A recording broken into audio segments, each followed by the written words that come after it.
Okay, here we are. Miss Beth here, straight from Scar Island. Hello, Sycamore Room. Hello, Olive Tree Room, and anyone else listening, friends far and wide. Uh, Last time we read 14, 15, A Drowned Dungeon. We know about what went down below the hatch now, what the hatch is all about, and crimes must be punished was 14. And that's when poor James had to kneel on the thing because of crummy Sebastian had eaten some of that chocolate. I would have been on that sinner's sorrow too. I probably would have stolen some of that chocolate too. I'm sorry. But Sebastian, poor James. Anyway, here we go. 16 and 17, and then we're done for today. Sorrow's Sinner. You know the drill, Sebastian decreed from where he sat on the table, his shoes on the Admiral's great chair. No dinner until we have your letter. Get it done. He was bent over, focused on the tip of the sword he was holding. He was using it to carve something like the surface of the table, into the surface of the table. The boys each filed by to grab a pen and sheet of paper from where Benny, sat frowning officiously at them, coiled up in the chair. Already out the windows, the sun had set on their second day alone on the island. The room and its long tables were lit here and there by flickering candles. Jonathan sat and looked at his paper. He remembered his mother's words from the letter that still waited under his pillow. So much needs to be said, she'd written, but we don't know what it is yet. His fingers balled into fists. His tongue was pinched between tight teeth. He looked up and saw Colin watching him from across the table. His flitting hummingbird smile came and went, and he looked down at his own paper. All around was the sound of pen points on paper, a thin mile of ink measured in words. I love yous, and I miss yous, and I can't wait to see yous. Messages from naughty boys sent home to worried mothers. Jonathan blew a breath out of his nose and picked up his pen and began to write. He scratched out a message, writing quick without thinking too much. He signed his name in a hasty scrawl and walked over to where Benny sat, waiting to check their letters. Benny looked his letter over with the usual sneer and then snorted. You really think that make them feel any better? He asked Jonathan. Jonathan looked down and didn't answer. Fine, Benny said and handed the letter back. Now the envelope. Jonathan dressed the envelope and sealed his letter inside and slipped it into the mailbag. He saw, lost in the shadows along the far wall, the sinner's sorrow standing in the darkness. He looked at the rest of the boys. Their heads were down, their eyes away, the dim candlelight glinting off the shiny moving metal of their pens. With a last glance at the group, Jonathan ducked away and over to the sinner's sorrow. In the darkness, the wood was black. He ran his fingers along the top rail, worn smooth by countless sweaty, tortured hands. He bent to touch the biting edge of the sharp, kneeling ridge. Outside rain tapped on the windows. His throat tightened and his eyes watered. His words would never make his parents feel better, he knew. Benny was right. With trembling fingertips, he let the burns on his arms.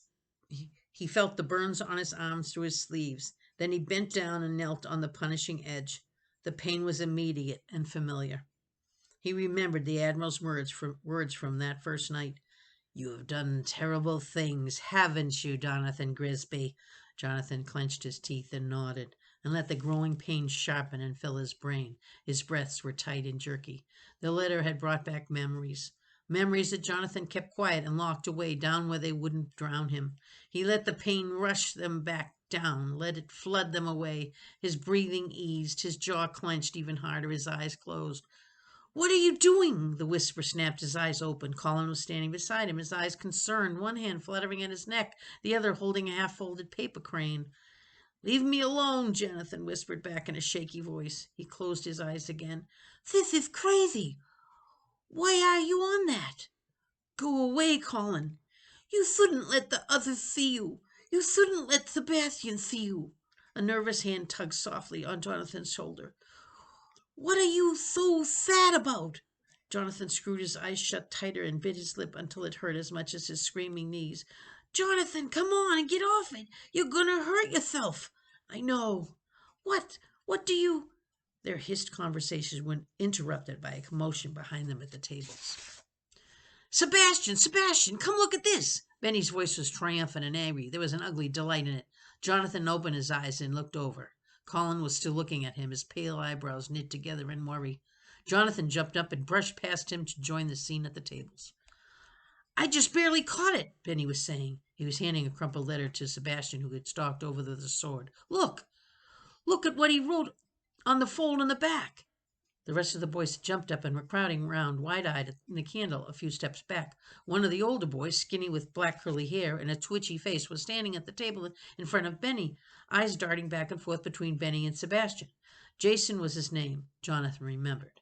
Walter had said he had been sent to Slabhenge for stealing cars. He was frowning and chewing at the inside of one of his cheeks. He was one of the ones who had joined Jonathan's group that night before to listen to Robinson Crusoe. Sebastian snatched the letter and turned it over. His eyes scanned the paper, and then his lips tightened into a thin, angry line. He glared up at the black-haired kid. Really, Jason? You? The kid shrugged and looked down. Sorry, Sebastian. His voice was a little shaky but resigned. He wasn't crying. His eyes slid back up to Sebastian's. I hate it here. I want to go home. Sebastian shook his head. He looked like he was going to spit. He held the letter close to his face and read aloud. We're in trouble. All the grown-ups are gone. Please send help. A whisper ran through the crowd. Sebastian set the sword on the table, and reached to pull a candle in a tall brass holder a little closer. We're not in trouble, Jason, he said, his voice cold and angry. You are. He held a letter. We're not in trouble, Jason. You are. He held the letter out so that its bottom corner dangled in the slowly dancing flame. It caught fire, and the flames licked quickly up the letter, curling it and crackling. The light in the room grew brighter. Sebastian's face was washed in brighter shades of red and flickering orange. He held the letter as long as he could until the hungry flames were right up to his hand, and then it dropped to the damp stone floor at his feet. He sucked on his finger and looked at Jason. Mommy and Daddy can't help you. He picked up the sword and tilted his head back and looked down his nose at Jason. We don't need their help. They're the ones who sent us here, man. Screw them, and you want to? What, go running back? So they can blame us for what happened and send us some other crap hole, and you want to do that to all of us? No, I just want to go home. I'm sorry, Sebastian. Sebastian shook his head. Home? Home? His face was twisted and then darkened. No, he snorted. You're not sorry, but you're gonna be. He pointed with his sword to the shadows where Colin and Jonathan had just been. Sinner's sorrow. 20 minutes. The watching boys gasped. Jason's face went pale. Jonathan's knees were still burning, and he'd spent only a couple of minutes on the sinner's sorrow. You can't do that. That's too long, Colin protested. Damn it, Colin, I've warned you to shut up. Sebastian turned to face Colin squarely. His face was etched in hard lines of anger. His eyes bored down black holes into Colin's. He pointed the sword at Jason. He gets 20. The sword swung its point 1 inch from Colin's nose. You get 10. You can't make me. The hell I can't. I won't. Really? Sebastian's eyes roved wildly through the room. They found Jonathan, his jaw clenched. His sword swung to point at Jonathan. Then your little buddy Johnny gets 20. Is that what you want? Jonathan looked back and forth between Sebastian and Jonathan. Jonathan's mouth went dry and he tried to shake his head, but his neck wouldn't move. Colin sniffed and pinched at his neck. Okay, I'll do the 10 minutes. Sebastian smiled. I know you will. I'll be running the watch. No, Jonathan's voice finally croaked free of his throat. Sebastian's gaze swung to him. I'll do it. I'll take the 20. Sebastian narrowed his eyes and shook his head. No, not you. This is Colin's, and then he gets tonight's coal duty and no dinner. Come on, Jason's first. Jonathan took one look at Benny's hungry leer and swallowed his protests. The windows showed pure night blackness when Colin and Jason limped up from the coal room. Sebastian and his favorites had already gone up to their rooms, and the only light in the dining room came from the 3 candles set on the floor in the middle of the circle of mattresses. Jonathan and the other boys were already in bed, lying awake and waiting. Colin crawled into his bed with a little grunt. His face was smudged with black coal dust. Jason fell onto his own mattress and pulled the blanket over his face. "Are you okay, Colin?" Walter asked in a hoarse whisper. Colin was lying on his back with one arm thrown across his eyes. "It was bad," he answered, "but not as bad as it's gonna get around here." The other boys looked at one another through the wavering candlelight. "Well," Colin said, "are you going to read the story, Jonathan?" Jonathan bit his lip. "Sure," he said, and opened the book to the page he'd bent down to mark his spot. "It's a new chapter called I Travel Quite Across the Island." He took a breath and cleared his throat. The other boys rolled over onto their elbows to listen. The warmth of the candlelight caught their ready faces. "I mentioned before that I had great mind to see the whole island," he began to read, and if there was the drizzle of rain on the skittering of rats, the sounds were lost in the words of the story. That is the end of chapter 16. And now we'll read 17. It is called The Sinner's Revenge. A lot of sinners in this. But the story, this is the letter that Jonathan, his third letter home to his parents. "Dear Mom and Dad, I got your letter. Thanks for sending it. I've had time to think here, and there's a lot to think about. You do seem far away. Maybe distance is a good thing. I don't know anything. I don't know what comes next. But I know that I think about you. Kind of a lot, maybe. I know you told me not to say sorry. You told me I wasn't allowed to say sorry anymore for what happened to her. But I have to. It's all I can say, over and over and over. Even if you don't want me to, I have to. I'm sorry, I'm sorry, I'm sorry, I'm sorry. Please, God, give my love to Sophia. Your son, Jonathan."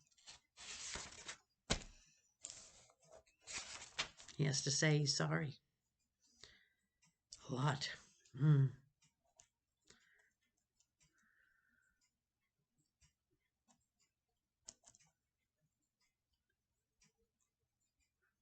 For what happened to her.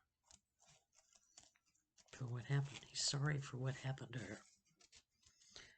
To Sophia, I assume. Chapter 17, The Sinner's Revenge. The next morning, a supply boat was scheduled to arrive, with mail and food and anything else the Admiral had ordered. Sebastian had them all drilled and practiced and ready to go, waiting by the gates nearly an hour before the boat was supposed to get there.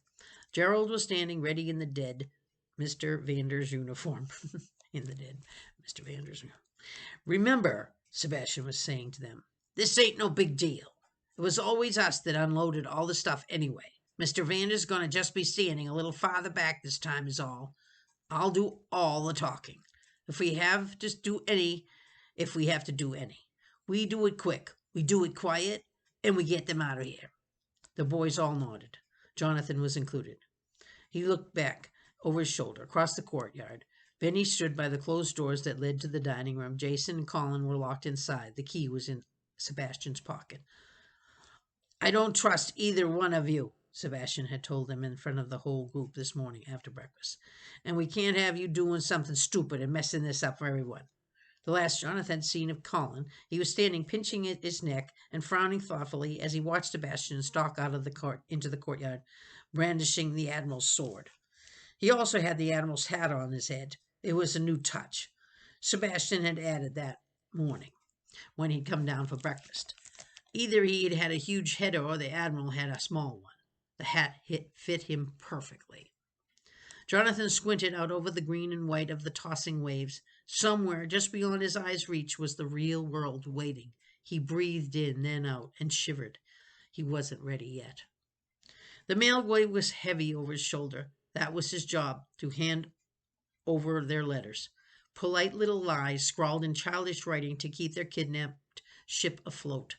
In the bag was his own letter, and Jason's new one, written that morning with Benny peering over his shoulder. Everyone's letter was in the bag except Sebastian's. Jonathan had noticed that. Sebastian never wrote a letter. "Hey, I hear it!" Tony called out, and everyone snapped to attention. They waited. Ah, no, you didn't, Miguel said. I did, Tony repeated. I still do. There it is. All the eyes followed his pointing finger. The boat was bigger than Cyrus and Patrick's little mail boat.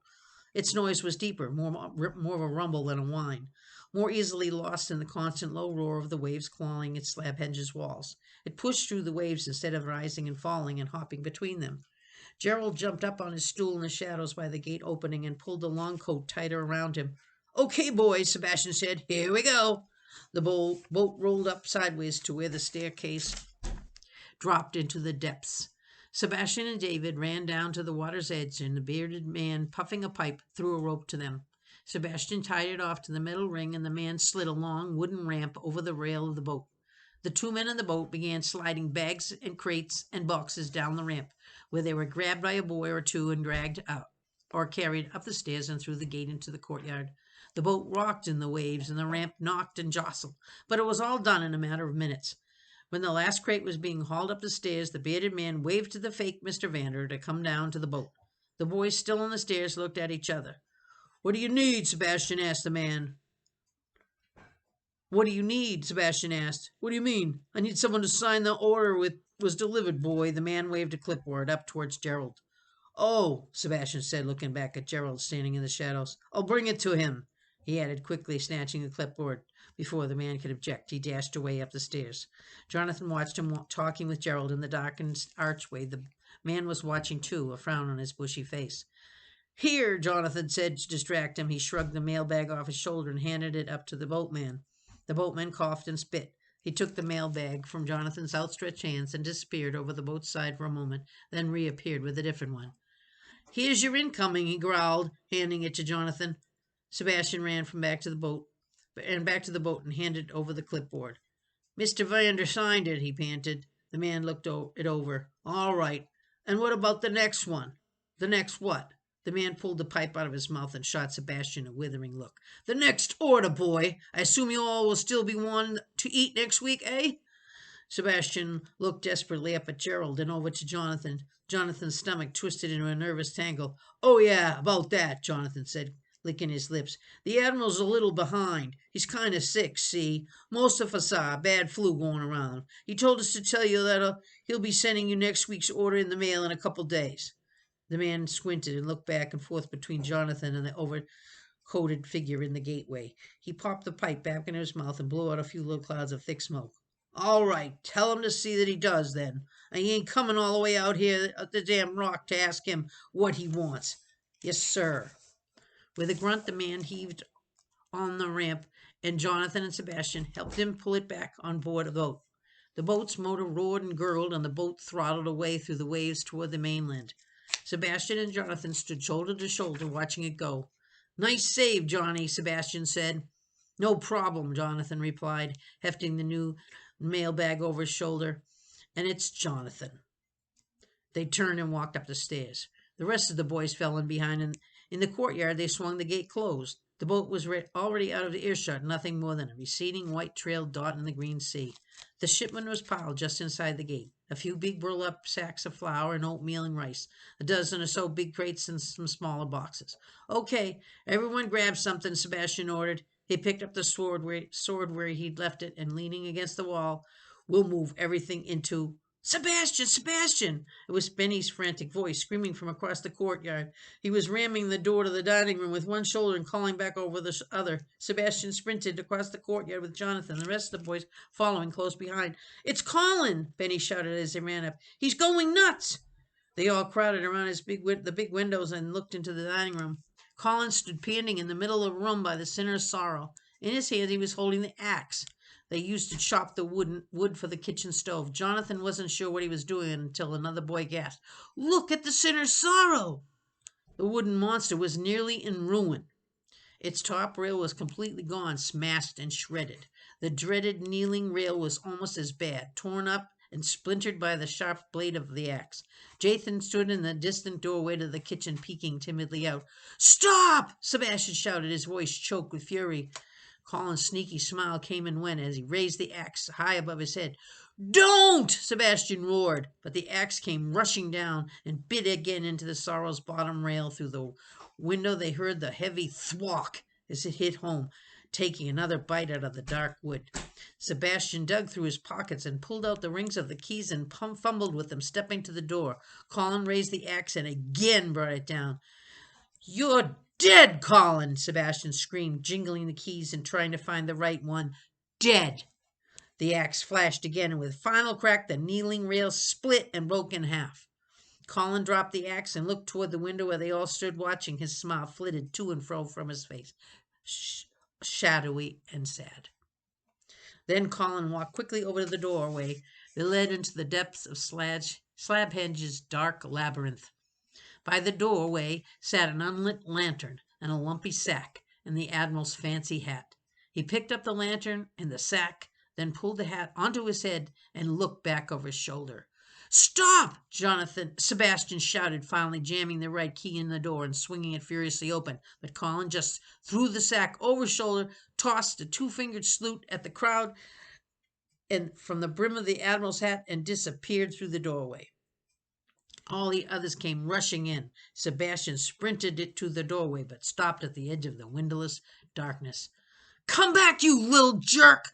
he hollered into the hallway, but the only answer was his own hollowy, echoing voice. His lungs were heaving. He wiped at the corners of his mouth with his arm. "Bring me a lantern," he barked over his shoulder. "No," Jonathan said. "Let him go." Sebastian spun around. "Let him go? Why?" Jonathan shrugged, thinking fast. "What's the point? Where's he gonna go? We're in a prison of an island." Sebastian stopped. His top lip snarled like a lion about to roar. He shook his head again, furious breaths hissing through his nose. The scars all waited in silence. "Should I get a lantern?" Benny whined. Sebastian's jaw clenched. He shook his head and spit angrily on the floor. "Don't bother," he finally seethed.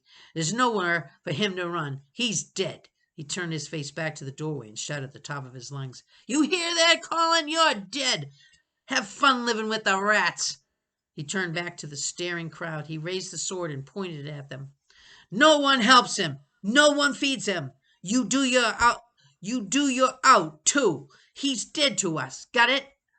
And his angry glare scoured the group. No one said a word. His eyes stopped at Jonathan, a scary kind of mad shining in them. Jonathan didn't lower his gaze, but he didn't raise his voice either. "All right," Sebastian yelled. "Get to work. Bring all that stuff in here." Without a word, they turned and walked outside to bring in the supplies. They walked past the ruined Sinner's Sorrow on their way to the door. Every pair of eyes secretly raced over the wreckage and ravaged, tortured device. "Way to go, Colin," Jonathan whispered under his breath. "Way to go."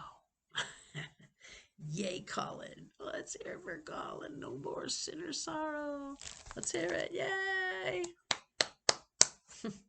End of that miserable machine. So that's the end for tonight. I did a lot of reading tonight, 5 chapters. Thank you, Miss Beth. Oh, you're welcome. Guess what tomorrow's chapters will be? I like to read in the evening since it's kind of a dark story. I put on the candles and I feel like it's the right way to read. I don't want a mood to read it in the daytime somehow. But tomorrow's chapter 18 is called, strangely enough, Mother's Day.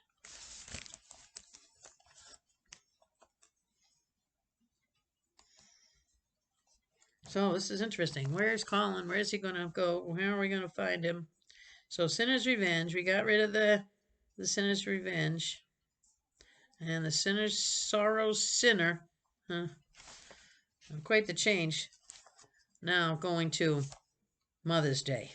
All right, well, happy Mother's Day tomorrow.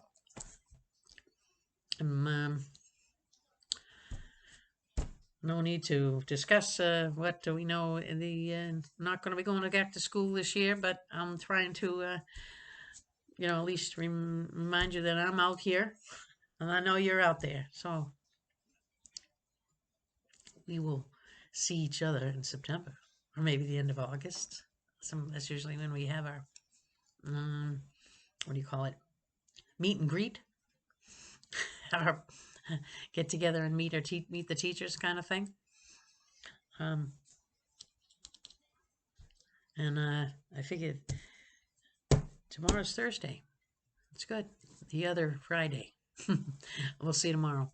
Have a good sleep. I know I will.